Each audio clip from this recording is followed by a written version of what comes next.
हा वेढा फोडणार, आपण या वेढ्यातनं आता सुखरूप बाहेर पडणार. महाराजांच्या डोळ्यात विलक्षण तेज संचारलं होतं. स्वराज्याच्या शिलेदारांच्या लक्षात आलं की या वेढ्यातून बाहेर पडण्याची नामी युक्ती महाराजांना सुचली असणार, पण नेमकी कल्पना काय?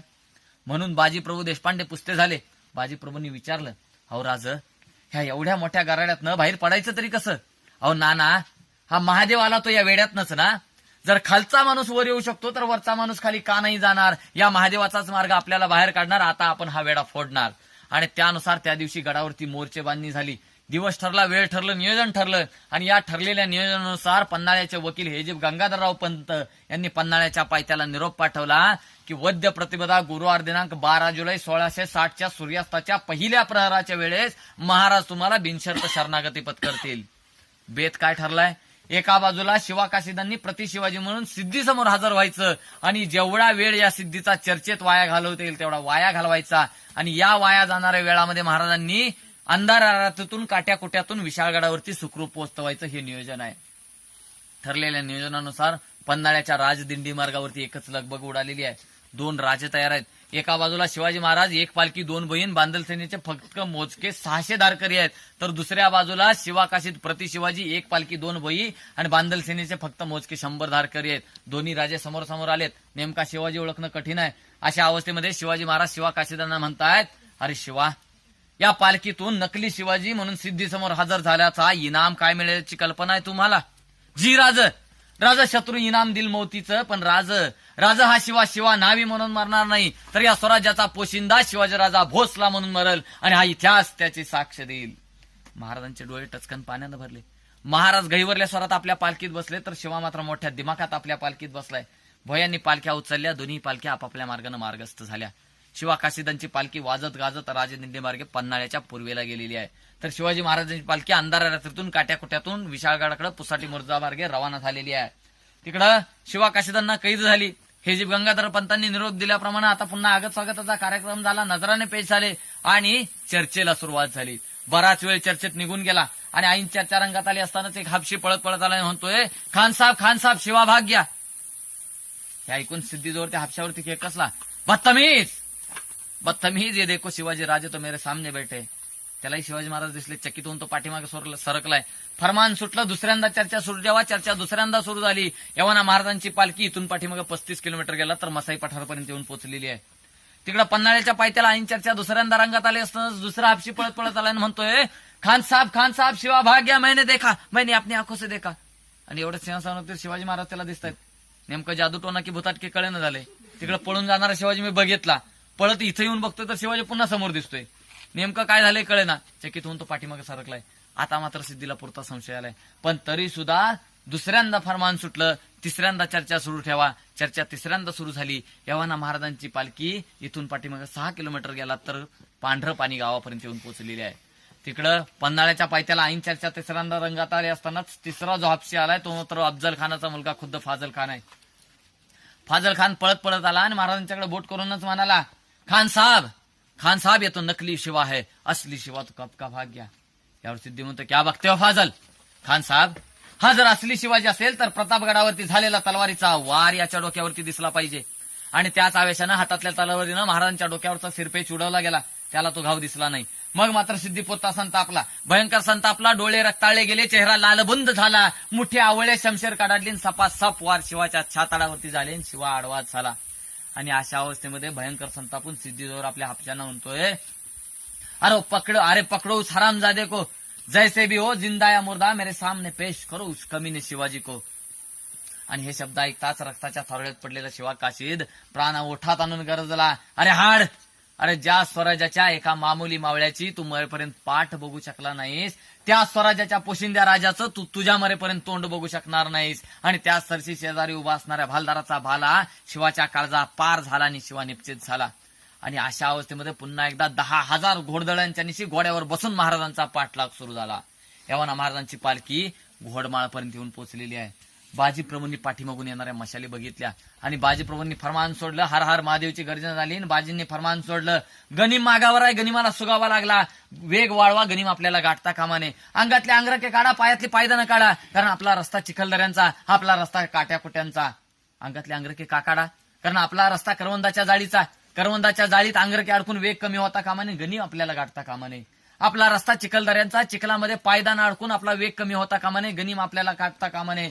आणि अशा अवस्थेमध्ये उघड्या अंगानं बोडक्या पायानं उघड्या अंगानं अखंडपणे मराठ मावळा 20 कोस पळून आला तरी सुद्धा पळतच राहिला. कधी कुणाच्या पायातून कटकीचा काटा पार झाला, तर कधी कुणाला करवंदाच्या जाळीनं पार चिनून काढला, तरी सुद्धा स्वराज्यासाठी, स्वराज्याच्या पोशिंदा राजासाठी मराठ मावळा अखंडपणे पळतच राहिला. यवना महाराजांची पालखी या घोडखिंडीत येऊन पोहोचलेली आहे. घोडखिंडीत आल्यानंतर थोडा वेळ विश्रांती घ्यायची, दमलेल्या मावळ्यांना आराम द्यायचा आणि मग विशाळगडी पोहोचतं व्हायचं, हे पहिलं नियोजन आहे. तर पन्हाळ्यावरून निघताना बातमी अशी आहे की विशाळगड आपल्यासाठी सुखरूप आहे. पण या घोडखिंडीत आल्यानंतर विशाळगडच्या एका हेरानं बातमी आणून पोचती केली, ही उलटीच आहे. ही बातमी अशी आहे की विशाळगडाला सुद्धा सूर्यजीराव सुर्वे आणि जसवंतराव पालवणीकरांनी 10,000 मराठ्यांच्या निशी मराठ्यांच्या विरोधातच मोर्चेबांधणी केलेली आहे. आता इकडे वीर तशी इकडे आड अशी अवस्था मराठ्यांची झाली. पुढे गेलं तरी 10,000 आहे, पाठीमागून घोड्यावरून येणारा ताज्या दमाचा गणिम 10,000 आहे आणि आपल्यावरून मोजके फक्त बांधल सैनिक 600 सैनिक आहे, तेही दमलेले थकलेले जायबंदी झालेला मावळा आहे. काय करायचं म्हणून बाजीप्रभू देशपांडेंना महाराज म्हणतायत, नाना जे व्हायचं ते या खिंडीतच होऊ दे, सगळ्यांनी मिळून आता शत्रूला सामोरं जायचं, जे भोगायचं जे सोसायचं ते आता सगळ्यांनी मिळून सोसायचं. पण महाराजांचं बोलणं मध्ये सोडत बाजीप्रभू देशपांडे म्हणतायत, नाही राजा तुम्ही 300 धारकरी घ्या, सूर्यरावाची कोंडी फोडा, विशाळगडी सुखरूप पोहोचतवा.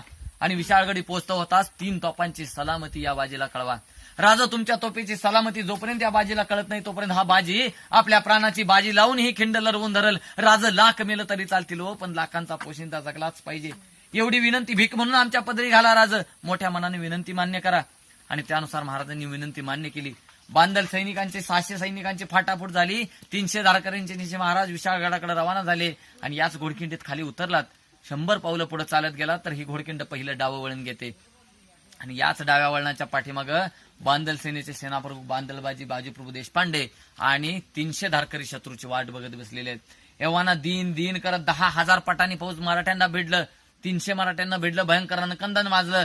कासारी नदीचा पाठ जो आतापर्यंत पाण्यानं वाहत होता तो आता रक्तानं व्हायला लागला आणि हे रणकंदन तब्बल 3 प्रहर उलटून गेलं तरी सुद्धा सुरूच आहे. तिकडं विशाळगडच्या पायथ्याला सुद्धा सूर्यराव सूर्यवती महाराज 300 धारकऱ्यांच्या निश्चित तुटून पडलेत. तिथं सुद्धा भयंकर नरसंहार माजलेला आहे. विशाळगडच्या पायथ्याला भयंकर नरसंहार माजला आणि सह्याद्रीनं नेसलेला हिरवा शालू रक्तरंजित झाला.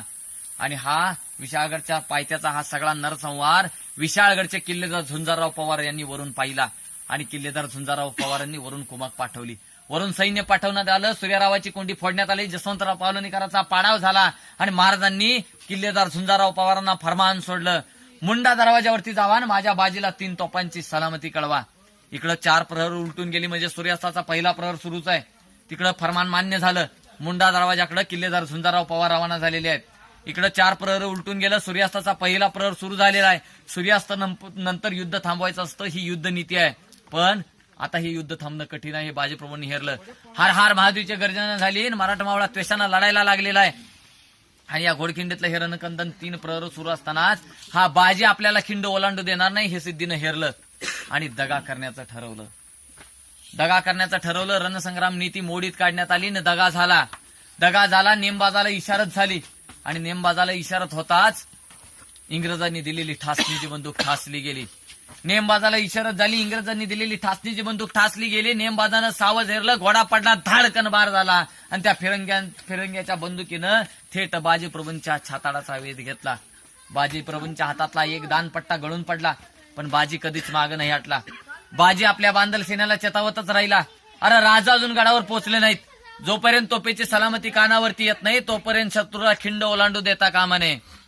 जोपर्यंत तोफेचा आवाज कानावरती येतोय तोपर्यंत शत्रूला खिंड ओलांडू देता कामा नये. हर हार महादेवची गर्जना झाली. मराठा मावळा त्वेषानं लढायला लागला.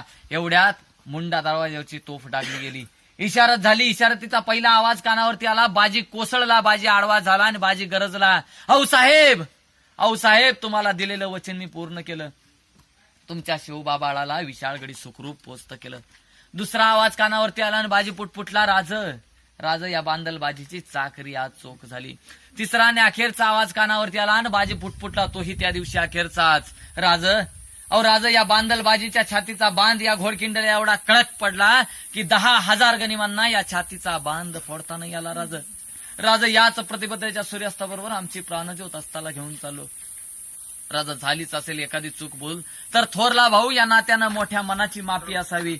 राज आऊसाहेबांना अखेरचा निरोप देतो, राजगडाला अखेरची सलामी देतो. माझ्या या स्वराज्याचा हा भगवा असाच निळ्या आसमंत्या अखंड लहरावा हीच अखेरची इच्छा व्यक्त करतो आणि आमची प्राणज्योत अस्ताला घेऊन जातो.